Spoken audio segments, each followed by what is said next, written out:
ಮೂಡ ಹಗರಣಕ್ಕೆ ಸಂಬಂಧಿಸಿದಂತೆ ಇಡಿ ಅಧಿಕಾರಿಗಳು ಲೋಕಾಯುಕ್ತಕ್ಕೆ ಈಗಾಗಲೇ ಪತ್ರವನ್ನು ಬರೆದಿದ್ದಾರೆ. ಈ ಸಂಬಂಧ ಮುಖ್ಯಮಂತ್ರಿ ಸಿದ್ದರಾಮಯ್ಯನವರು ಕೂಡ ಮಾತನಾಡಿದ್ರು. ಇದೊಂದು ರಾಜಕೀಯ ಷಡ್ಯಂತ್ರ ಅಂತೇಳಿ ಸಿಎಂ ಹೇಳ್ತಾ ಇದ್ದಾರೆ.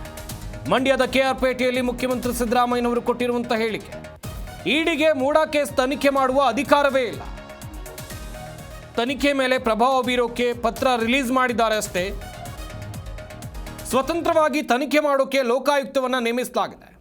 ಇದೊಂದು ಕೇವಲ ವಿರೋಧಿಗಳ ರಾಜಕೀಯ ಷಡ್ಯಂತ್ರ ಎನ್ನುವುದಾಗಿ ವಾಗ್ದಾಳಿಯನ್ನು ನಡೆಸುವಂತ ಕೆಲಸವನ್ನ ಮುಖ್ಯಮಂತ್ರಿ ಸಿದ್ದರಾಮಯ್ಯ ಮಾಡಿದ್ದಾರೆ.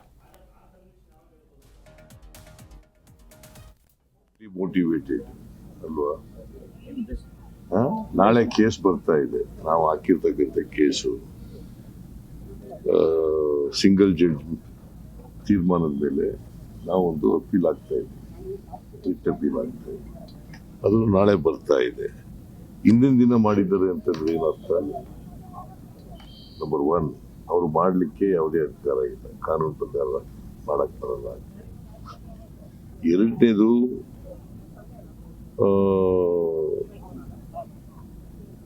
ಕೋರ್ಟ್ ಮೇಲೆ ಇನ್ಫ್ಲೂಯೆನ್ಸ್ ಮಾಡಲಿಕ್ಕೆ ಮಾಡಿರ್ತಕ್ಕಂಥ ದಿಸ್ ಈಸ್ ಟೋಟಲಿ. ಆಮೇಲೆ ಚಾರ್ಜ್ ಶೀಟ್ ಎಂಕ್ವೈರಿ ಮಾಡ್ತಾ ಇದ್ದಾರೆ ಲೋಕಾಯುಕ್ತರು. ಎಂಕ್ವೈರಿ ಮಾಡಿ ಅವರು ರಿಪೋರ್ಟ್ ಕೊಡಬೇಕು. ಅವ್ರ ಮೇಲೆ ಇನ್ಫ್ಲೂಯೆನ್ಸ್ ಆಗಲಿ ಅಂತೇಳಿ ಮಾಡಿದ್ದಾರೆ. ದಿಸ್ ಈಸ್ ಪ್ರಿಜುಡಿಷಿಯಲ್ ಆಗಲಿ ಅಂತೇಳಿ ಮಾಡಿರ್ತಕ್ಕಂಥದ್ದು. ರಾಜಕೀಯ ಪ್ರೇರಿತ, ರಾಜಕೀಯ ದುರುದ್ದೇಶದಿಂದ ಮಾಡಿರ್ತಕ್ಕಂಥ. ಅವ್ರಿಗೆ ಫಸ್ಟ್ ಆಫ್ ಆಲ್ ತನಿಖೆ ಮಾಡಲಿಕ್ಕೆ ಅಧಿಕಾರನೇ ಇಲ್ಲ, ಅಧಿಕಾರ ಮಾಡ್ತಾ ಇದ್ದಾರೆ. ಯಾಕಂತಂದ್ರೆ ಗವರ್ನರ್ ಹೇಳಿರೋದೇನು, ತನಿಖೆ ಮಾಡಿ ಇದನ್ನ ಕೊಡಿ ಅಂತ, ಲೋಕಾಯುಕ್ತ ಪೊಲೀಸ್ ಕೊಡಿ ಅಂತ. ಡಿಸ್ಟ್ರಿಕ್ಟ್ ಕೋರ್ಟ್ನವ್ರು ಏನಂತ ಹೇಳಿರೋದು, ಡಿಸೆಂಬರ್ 24 ಒಳಗಡೆ ತನಿಖೆ ಮಾಡಿ ರಿಪೋರ್ಟ್ ಕೊಡಿ ಅಂತ ಹೇಳಿರೋದು. ಅವರು ತನಿಖೆ ಮಾಡ್ತಾ ಇದ್ದಾರೆ. ಇವರು ಯಾಕೆ ಲೆಟರ್ ಬರೀ? ಎಸ್, ಈ ಬಗ್ಗೆ ಇನ್ನಷ್ಟು ಮಾಹಿತಿಯನ್ನು ಕೊಡ್ತಾರೆ ನಮ್ಮ ಮಂಡ್ಯ ಜಿಲ್ಲೆಯ ಪ್ರತಿನಿಧಿ ರಾಘವೇಂದ್ರ ಗಂಜಾಮ್ ದೂರವಾಣಿ ಸಂಪರ್ಕದಲ್ಲಿ ಜಾಯ್ನ್ ಆಗ್ತಾ ಇದ್ದಾರೆ. ರಾಘವೇಂದ್ರ, ಗಮನಿಸ್ತಾ ಇದ್ವಿ, ಒಂದು ಕಡೆಯಲ್ಲಿ ಇಡಿ ಅಧಿಕಾರಿಗಳು ಲೋಕಾಯುಕ್ತಕ್ಕೆ ಪತ್ರವನ್ನು ಬರೆದಿದ್ದಾರೆ. ಈ ಪತ್ರದ ವಿಚಾರವಾಗಿ ಮುಖ್ಯಮಂತ್ರಿಗಳು ಏನೆಲ್ಲ ಮಾಹಿತಿಯನ್ನು ಕೊಟ್ಟರು, ಏನ್ ಪ್ರತಿಕ್ರಿಯೆಯನ್ನು ಕೊಟ್ಟಿದ್ದಾರೆ? ಎಸ್ ಸಂಪತ್, ಏನೀಗ ರಾಜ್ಯದ ಮೂಡ ಅಕ್ರಮಕ್ಕೆ ಸಂಬಂಧಪಟ್ಟಂತೆ ಈಗ ತನಿಖೆ ನಡೀತಾ ಇದೆ. ಈ ಒಂದು ತನಿಖೆಯಲ್ಲಿ ಈಗ ಇತ್ತೀಚೆಗಷ್ಟೇ ನಿನ್ನೆ ಅಷ್ಟೇ ಕೂಡ ಇಡಿ ಅಧಿಕಾರಿಗಳು ಈಗ ಲೋಕಾಯುಕ್ತದ ಅಧಿಕಾರಿಗಳಿಗೆ ಒಂದು ಪತ್ರವನ್ನ ಬರೆದು ಈ ಒಂದು ಮೂಡ ಅಕ್ರಮದಲ್ಲಿ ಸಿಎಂ ಪತ್ನಿಯ ಪಾತ್ರ ಇದೆ, ಇದರಲ್ಲಿ ಕೂಡ ಸುಮಾರು 70 ಕೋಟಿ ಹೆಚ್ಚು ಅಕ್ರಮ ನಡೆದಿರುವ ಬಗ್ಗೆ ಮಾಹಿತಿಯನ್ನ ಕೊಟ್ಟಿದ್ದಾರೆ. ಈ ಒಂದು ವಿಚಾರ ಇದೀಗ ಸಾಕಷ್ಟು ಚರ್ಚೆಗೆ ಗ್ರಾಸ ಆಗ್ತಿರುವುದು. ಈ ವಿಚಾರಕ್ಕೆ ಸಂಬಂಧಪಟ್ಟಂತೆ ಇವತ್ತು ಕೆಆರ್ಪೇಟೆಯಲ್ಲಿ ಸಿಎಂ ಸಿದ್ದರಾಮಯ್ಯನವರು ಪ್ರತಿಕ್ರಿಯೆಯನ್ನು ಕೊಟ್ಟಿರುವಂತದ್ದು. ಅದರಲ್ಲೂ ಕೂಡ ಏನೀಗ ಮೂಡ ವಿಚಾರದಲ್ಲಿ ಇಡಿ ಅಧಿಕಾರಿಗಳು ಪತ್ರ ಬರೆದ ವಿಚಾರಕ್ಕೆ ಸಂಬಂಧಪಟ್ಟಂತೆ ಸಿದ್ದರಾಮಯ್ಯನವರು ಈಗ ಇದೊಂದು ರಾಜಕೀಯ ಪ್ರೇರಿತ ಷಡ್ಯಂತ್ರ ಅಂತ ಆರೋಪವನ್ನ ಮಾಡಿದ್ದಾರೆ. ಯಾಕೆಂದ್ರೆ ಡಿಸೆಂಬರ್ 24ಕ್ಕೆ ಈ ಒಂದು ವಿಚಾರಣೆ ಅವಧಿ ಮುಗಿಯುತ್ತೆ. ಈ ಸಂದರ್ಭದಲ್ಲಿ ನ್ಯಾಯಾಂಗದ ಮೇಲೆ ತನಿಖೆಯನ್ನು ಪ್ರಭಾವ ಬೀರಲಿಕ್ಕೆ ಈ ರೀತಿಯಾಗಿ ವಿರೋಧಿಗಳು ರಾಜಕೀಯ ಷಡ್ಯಂತ್ರವನ್ನ ಮಾಡ್ತಾ ಇದ್ದಾರೆ. ತಮ್ಮ ಮೇಲೆ, ತಮ್ಮ ಹಾಗೂ ತಮ್ಮ ಕುಟುಂಬದ ಮೇಲೆ ಈಗ ಈ ಒಂದು ಪತ್ರವನ್ನ ಬರೆಯುವ ಮೂಲಕ ಇಡಿ ಅಧಿಕಾರಿಗಳು ಲೋಕಾಯುಕ್ತಕ್ಕೆ ಪತ್ರವನ್ನ ಬರೆಯುವ ಮೂಲಕ ಅದನ್ನ ನ್ಯಾಯಾಂಗದ ಇದ್ರ ಮೇಲೆ ಪ್ರಭಾವನ ಬೀರಲಿಕ್ಕೆ ಈ ಒಂದು ಪತ್ರವನ್ನ ಬರೆದಿದ್ದಾರೆ. ಯಾಕೆಂದ್ರೆ ಈ ಒಂದು ಪ್ರಕರಣದಲ್ಲಿ ಈಗಾಗಲೇ ಕೂಡ ಲೋಕಾಯುಕ್ತ ತನಿಖೆ ನಡೆಸ್ತಾ ಇದೆ. ಲೋಕಾಯುಕ್ತ ತನಿಖೆ ನಡೆಸುವ ಸಂದರ್ಭದಲ್ಲಿ ಈಗ ಇಡಿ ಈ ಒಂದು ಪ್ರಕರಣದಲ್ಲಿ ತನಿಖೆ ಮಾಡಲಿಕ್ಕೆ ಅಧಿಕಾರವೇ ಇಲ್ಲ. ಆದ್ರೂ ಕೂಡ ಇದ್ರ ಮೇಲೆ ಲೋಕಾಯುಕ್ತ ಪೊಲೀಸರ ಮೇಲೆ ಪ್ರಭಾವ ಬೀರೋದು ಮತ್ತೆ ನ್ಯಾಯಾಂಗದ ಮೇಲೆ ಪ್ರಭಾವ ಬೀರಲಿಕ್ಕೆ ಈ ರೀತಿಯಾಗಿ ಪತ್ರವನ್ನ ಮಾಧ್ಯಮಗಳಿಗೆ ರಿಲೀಸ್ ಮಾಡುವ ಮೂಲಕ ಎಲ್ಲವೊಂದು ಕಡೆ ನನಗೆ ಹಾಗೂ ನಮ್ಮ ಸರ್ಕಾರಕ್ಕೆ ಈ ಒಂದು ಇದನ್ನ ಬೆದರಿಕೆಯನ್ನ ಒಡ್ಡುವಂತ ಕೆಲಸವನ್ನ ಮಾಡ್ತಿದೆ. ಇದು ರಾಜಕೀಯ ಪ್ರೇರಿತ ಕೃತ್ಯ ಅಷ್ಟೇ, ನಾವು ಯಾವುದೇ ರೀತಿ ಅಕ್ರಮವನ್ನ ಮಾಡಿಲ್ಲ. ಈಗಾಗಲೇ ಕೂಡ ಲೋಕಾಯುಕ್ತ ತನಿಖೆ ಕೂಡ ಮುಗಿದಿದೆ ಅಂತ ಹೇಳುವ ಮೂಲಕ ಈ ಒಂದು ಪತ್ರವನ್ನ ಬರೆದಿರುವಂತ ಇಡಿ ಅಧಿಕಾರಿಗಳ ವಿರುದ್ಧ ಆಕ್ರೋಶವನ್ನ ವ್ಯಕ್ತಪಡಿಸುವಂತದ್ದು. ಸಂಪತ್, ಥ್ಯಾಂಕ್ ಯು ರಾಘವೇಂದ್ರ ತಮ್ಮೆಲ್ಲ ಡೀಟೇಲ್ಸ್ಗಾಗಿ. ರಾಜಕೀಯ ದುರುದ್ದೇಶದಿಂದ ಮಾಡಿರ್ತಕ್ಕಂಥ.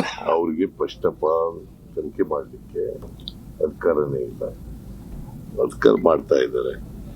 ಯಾಕಂತಂದ್ರೆ ಗವರ್ನರ್ ಹೇಳಿರೋದೇನು, ತನಿಖೆ ಮಾಡಿ ಇದನ್ನ ಕೊಡಿ ಅಂತ, ಲೋಕಾಯುಕ್ತ ಪೊಲೀಸ್ ಕೊಡಿ ಅಂತ. ಡಿಸ್ಟ್ರಿಕ್ಟ್ ಕೋರ್ಟ್ನವ್ರು ಏನಂತ ಹೇಳಿರೋದು, ಡಿಸೆಂಬರ್ 24 ಒಳಗಡೆ ತನಿಖೆ ಮಾಡಿ ರಿಪೋರ್ಟ್ ಕೊಡಿ ಅಂತ ಹೇಳಿರೋದು. ಅವರು ತನಿಖೆ ಮಾಡ್ತಾ ಇದ್ದಾರೆ. ಇವರು ಯಾಕೆ ಲೆಟರ್ ಬರೀತಾರೆ? What is their intention? It is deliberate ಅಲ್ಲ, ಅಲ್ವೇನ್ರಿ? ಡೆಲಿಬರೇಟ್ ಅಲ್ಲ. ದಿಸ್ ಈಸ್ ರಾಜಕೀಯ ದುರುದ್ದೇಶದಿಂದ ಮಾಡ್ತಾ ಇರ್ತಕ್ಕಂಥದ್ದು. ರಾಜಕೀಯವಾಗಿ ಅವರು ಈ ಕೇಸನ್ನ ಮಾಡ್ತಾ ಇದ್ದಾರೆ. ಇದರಲ್ಲಿ ಯಾವುದೇ ಸತ್ಯಾಂಶ ಇಲ್ಲ, ಗೊತ್ತಾಯ್ತಾ? ಅವ್ರು ತನಿಖೆ ಮಾಡ್ತಾ ಇದ್ದಾರೆ. Let them give the report independently. Why they have written a letter? They may share the information, but it G Kannada news ಈಗ ನಿಮ್ಮ ಮನೆಯಲ್ಲೇ ನೋಡಿ.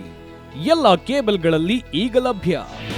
ನಿಮ್ಮ ನೆಚ್ಚಿನ ಜಿ ಕನ್ನಡ ನ್ಯೂಸ್ ಈಗ ಸನ್ ಡೈರೆಕ್ಟ್ ನಲ್ಲಿ number 292, Tata play number 1664, Jio TV number 1334, NXT digital number 30, in cable number 30, city networks 51, U digital number 162, GTPL number 17, Rockline telecommunications number 42, Shri Basaveshwara cable number 168, rural cable network 60, Vinayaka digital 57, Abhishek cable 821, city channel 53, Siddeshwara cable network 57, V4 digital Infotech 628, Surya digital networks 53, Gajanan digital number 836, Malnad Infotech Private Limited number 56, Metrocast number 830, Victory Digital number 167ರಲ್ಲಿ ನೋಡಿ ಆನಂದಿಸಿ.